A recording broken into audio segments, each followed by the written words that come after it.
Hello बच्चों, आप लोग किसी नंबर लाइन पर इन सभी नंबर्स लाइक 1, 2, 3 को आसानी से दिखा सकते हैं और इसके साथ ही इनके बीच में छिपे हुए नंबर्स लाइक डेसिमल और फ्रैक्शन को भी आसानी से रिप्रेजेंट करना जानते होंगे। लेकिन इस वीडियो में हम कुछ ऐसे नंबर की बात करेंगे जो इनके बीच में छिपे हुए ज़रूर हैं, लेकिन उन नंबर्स को एग्जैक्टली फाइंड नहीं किया जा सकता, उनकी एक्यूरेट वैल्यू नहीं निकाली जा सकती, लेकिन उनको बिना उनकी वैल्यू को जाने ही नंबर लाइन पर बड़े ही आसानी से रिप्रेजेंट कर सकते हैं। तो क्या आप जानते हैं वो नंबर्स कौन से हैं? अगर आप जानते हैं तो सबसे पहले वीडियो को पॉज करें और अपना आंसर कमेंट करें, उसके बाद इस वीडियो को आगे बढ़ाएं और फिर देखें कि जो आपने आंसर कमेंट किया है वह सही है कि नहीं। वो नंबर्स हैं square root of non perfect squares, जैसे square root of 2, square root of 3, square root of 5, 4 नहीं क्योंकि वो परफेक्ट स्क्वायर है, square root of 6, square root of 7, square root of 8, square root of 10 etcetera. ये सभी numbers जो square root में लिखे गए हैं यह नॉन परफेक्ट स्क्वायर है, यानी कि इनका अगर स्क्वायर रूट आप निकालेंगे तो होल नंबर नहीं मिलेगा। आप ध्यान दें कि हमने यहाँ पर दो नंबर्स को छोड़ दिया है। √3 के बाद यहाँ पर होना चाहिए स्क्वायर रूट में 4 और यहाँ पर होना चाहिए स्क्वायर रूट में 9। इनको इसलिए नहीं लिया गया क्योंकि 4 और 9 परफेक्ट स्क्वायर है, यानी कि उनका स्क्वायर रूट हमें होल नंबर में मिलेगा। तो इन नंबर्स की बात यहाँ पर नहीं हो रही है क्योंकि ये तो साधारण नंबर्स है लाइक 2 और 3, इनको हम आसानी से रिप्रेजेंट कर सकते हैं। यहाँ पर इस वीडियो में हम square root of non perfect square को रिप्रेजेंट करना सीखेंगे नंबर लाइन पर, वो भी बड़े आसानी से। तो इस वीडियो में अंत तक बने रहें और वीडियो अगर हेल्पफुल लगे तो इसे लाइक करें, चैनल को सब्सक्राइब करें और कोई क्वेरीज हो तो उसे कमेंट भी करें। आइए हम बढ़ते हैं अपने मेन टॉपिक की ओर, that is how to represent these types of irrational numbers on the number line very easily।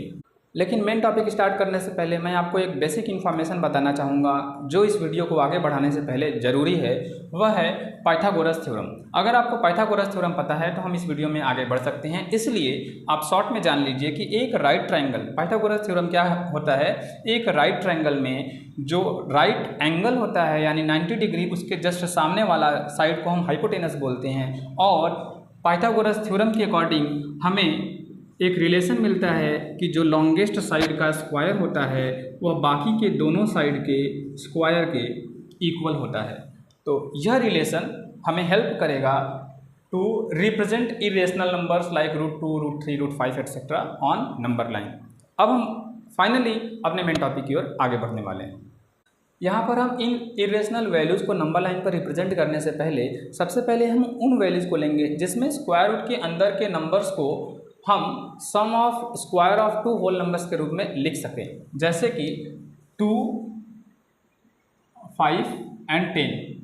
इनको हम लिख सकते हैं, जैसे 2 को लिख सकते हैं 1 का स्क्वायर प्लस 1 का स्क्वायर, 2 होल नंबर के स्क्वायर के रूप में लिख सकते हैं। और 5 को लिख सकते हैं हम 2 का स्क्वायर प्लस 1 का स्क्वायर, 2 होल नंबर के स्क्वायर के रूप में लिख सकते हैं। इसी तरह से हम 10 को भी लिख सकते हैं 3 का स्क्वायर एंड 1 का स्क्वायर। तो पहले हम ऐसे नंबर्स को लेकर चलेंगे क्योंकि इनको नंबर लाइन पर रिप्रेजेंट करना बहुत ज़्यादा आसान होता है। उसके बाद हम और भी नंबर्स को लेकर चलेंगे, जैसे √3, √5 के बाद है √6, √7, √8, √11 और उसके आगे के नंबर्स। तो हम सबसे पहले लेते हैं √5 को नंबर लाइन पर रिप्रेजेंट कैसे करना है यह देखेंगे। अब √5 को नंबर लाइन पर रिप्रेजेंट करने से पहले हमें उससे एक कम यानी कि √4 को नंबर लाइन पर रिप्रेजेंट करना होगा। अब हम जानते हैं कि √4 की वैल्यू होती है 2, तो 0 से 2 यूनिट तक हम मार्किंग कर लेंगे। यहाँ पर लिख लेते हैं O और यहाँ पर लिख लेते हैं A। तो OA is equal to 2 unit हम नंबर लाइन पर ले लेंगे। यह 2 यूनिट क्यों लिया गया? क्योंकि √5 को रिप्रेजेंट करना है तो उससे 1 लेस होना चाहिए √4 का स्क्वायर रूट 2 और उसको हम नंबर लाइन पर शो कर देंगे। इसके बाद जो हमारा पॉइंट A है इस पर 90 डिग्री का एंगल ड्रा कर देना है। अब 90 डिग्री का एंगल ड्रा करना आप बहुत अच्छे से जानते हैं, तो बस 90 डिग्री का एंगल ड्रा कर दीजिए। तो इसके बाद हम क्या करेंगे, 1 यूनिट के बराबर हम रेडियस ले लेंगे अपने कंपास में। Pencil pointer, compass pointer and pencil pointer को इमेजिन करते हैं यहाँ पर, और कंपास पॉइंटर और पेंसिल पॉइंटर के बीच का जो डिस्टेंस होना चाहिए, यानी कि यह रेडियस होना चाहिए, वह 1 यूनिट होना चाहिए। और यह 1 यूनिट कितना हो सकता है, हर एक स्टूडेंट के लिए यह 1 यूनिट डिफरेंट हो सकता है। यानी कि 1 यूनिट का मतलब कोई भी मेजरमेंट आप ले सकते हैं। एग्जाम्पल के लिए 1 सेंटीमीटर, 2 सेंटीमीटर, 3 सेंटीमीटर, लेकिन जितना भी ले लेंगे वही, अगर एग्जाम्पल के लिए 3 सेंटीमीटर आपने लिया है तो ये 3 सेंटीमीटर पूरे क्वेश्चन में 3 सेंटीमीटर ही 1 यूनिट के बराबर होगा। तो अब हम क्या कर लेते हैं, रेडियस ले लेते हैं 1 यूनिट का। अब 1 यूनिट के रेडियस को, कंपास के पॉइंटर को हम यहाँ पर पॉइंट ए पर रखेंगे और इस तरह से कट करेंगे, तो हमें यहाँ पर एक कट मिलेगा जिसको हम पॉइंट बी कह सकते हैं। यहाँ पर ये भी 1 यूनिट का हो जाएगा, तो इसको लिख देते हैं। 1 यूनिट का हो जाने की वजह से अब यहाँ पे हम इस बी को ओ से मैच कर देंगे। तो अब इस ओ बी की वैल्यू क्या होगी, आइए निकालते हैं using Pythagoras theorem. In right triangle O A B, O B square is equal to O A square plus A B square. Value रख देते हैं, तो ओ ए स्क्वायर की वैल्यू हो जाएगी 2 यूनिट है, ओ से ए तक 2 का स्क्वायर, प्लस ए बी का मतलब है 1 यूनिट, तो 1 का स्क्वायर, और ये हमें मिल जाएगा 4 + 1 = 5।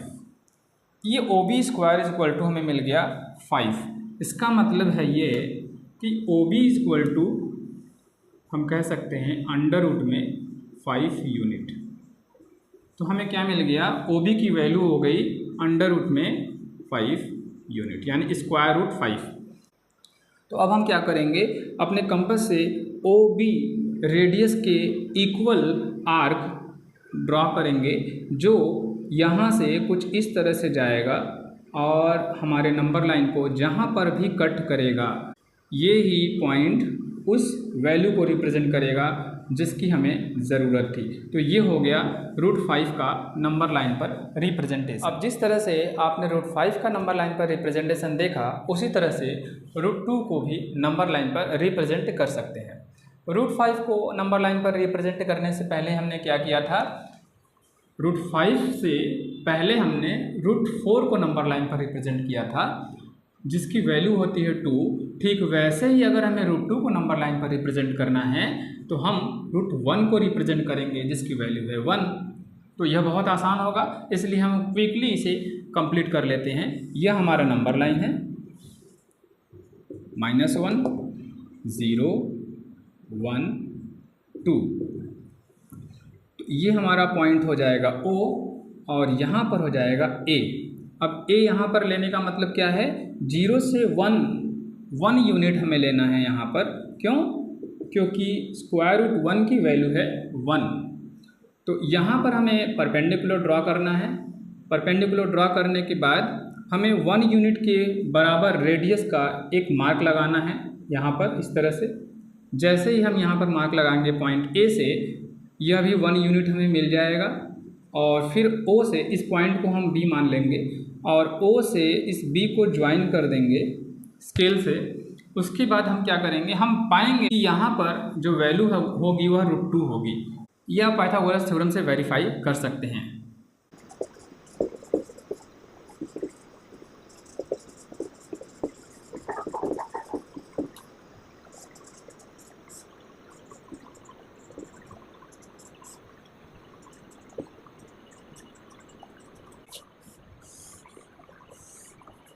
अब इसके बाद हम क्या करेंगे, OB के इक्वल टू रेडियस लेकर हमें यहाँ से एक मार्क नीचे लेकर आएंगे, जो कि यहाँ पर हमें एक पॉइंट देगा नंबर लाइन पर।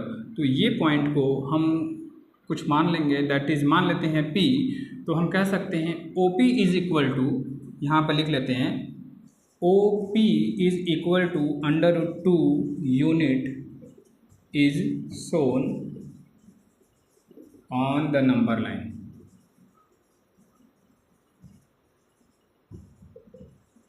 यह लाइन तब लिखेंगे जब हमें √2 को नंबर लाइन पर रिप्रेजेंट करना होगा।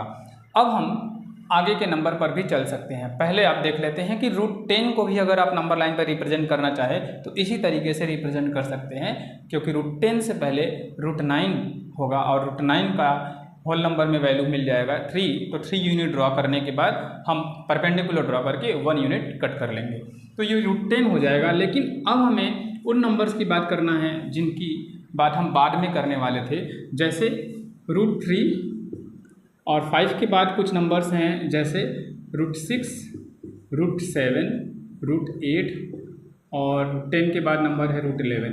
इनमें क्या खास बात है, ये नंबर्स ऐसे इरेशनल नंबर्स हैं जो कि एक स्टेप में रिप्रेजेंट नहीं किए जा सकते। आप देख सकते हैं यहाँ पर, जैसे √5 को रिप्रेजेंट करने के लिए √4 को रिप्रेजेंट करना जरूरी था, √2 को रिप्रेजेंट करने से पहले √1 को रिप्रेजेंट करना जरूरी था, वैसे ही √3 को रिप्रेजेंट करने से पहले √2 को रिप्रेजेंट करना जरूरी है। तो √2 को रिप्रेजेंट करने के लिए हमें एक स्टेप पहले से ही करना पड़ेगा, उसके बाद हम √3 को रिप्रेजेंट करेंगे। यानी कि √3 ऐसा इरेशनल वैल्यू है जिसको रिप्रेजेंट करने के लिए हमें कम से कम 2 स्टेप चलना पड़ेगा, तो हम इसलिए इसको हम अलग कैटेगरी में रखे थे। तो इन नंबर्स को रिप्रेजेंट करने के लिए हम पहले से और इरेशनल वैल्यू को रिप्रेजेंट कर चुके होंगे। अब हम √3 को रिप्रेजेंट करते हैं, तो हमारे पास √2 एज अ बेस पहले से ही है, OB = √2।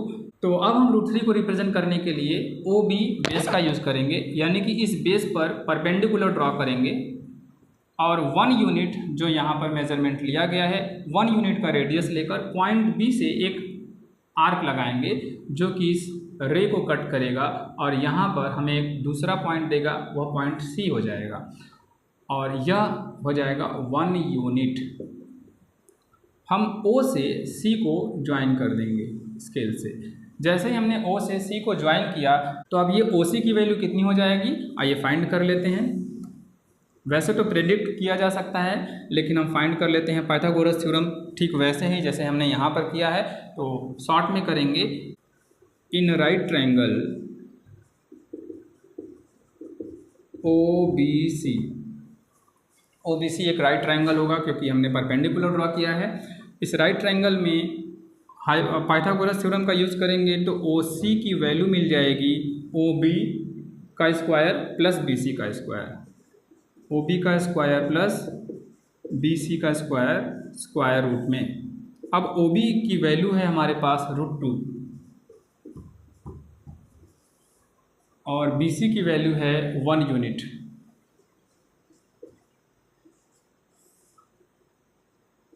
तो यहाँ पर √2 का स्क्वायर हो जाएगा 2 प्लस 1 का स्क्वायर 1 = आ जाएगा 3 अंडर रूट में 3। OC की वैल्यू हमें मिल गई √3। तो यहाँ पर हम लेबल कर देते हैं। अब हमें क्या करना होगा, OC का रेडियस ले लेना है और उस रेडियस से ऐसे एक आर्क ड्रॉ करते हुए लाना है जो कि यहाँ पर कहीं कट करेगा 1 और 2 के बीच में हमारे नंबर लाइन को। तो यह जो पॉइंट होगा, इस पॉइंट को ही मतलब यहाँ से यहाँ तक का जो डिस्टेंस होगा इसी को हम √3 कह सकते हैं। तो इस पॉइंट को हम Q मान लेंगे और यहाँ पर लिख देंगे कि OQ is equal to √3 unit is shown on the number line। तो इसी तरह से आप कुछ और भी इरेशनल नंबर्स लाइक √2, √3, √5, √10 इनके जैसे बहुत सारे इरेशनल नंबर्स को आप नंबर लाइन पर बड़े आसानी से रिप्रेजेंट कर सकते हैं। लेकिन अभी भी कुछ इरेशनल नंबर बचे हैं जिनको इस मेथड से रिप्रेजेंट नहीं किया जा सकता। वह इरेशनल नंबर्स जैसे अंडर रूट में यानी स्क्वायर रूट के अंदर हम देखें तो 9.3 है, स्क्वायर रूट के अंदर हम देखें तो 7.5 हैं या 2.4 हैं। ऐसे नंबर को नंबर लाइन पर रिप्रेजेंट करना इस मेथड से पॉसिबल नहीं है। तो हम उस मेथड की भी बात करेंगे जिससे आप इन नंबर्स को भी नंबर लाइन पर रिप्रेजेंट कर सकते हैं और इन नंबर्स को भी नंबर लाइन पर रिप्रेजेंट कर सकते हैं, वह एक ही मेथड से जिसकी बात हम अगले वीडियो में करेंगे।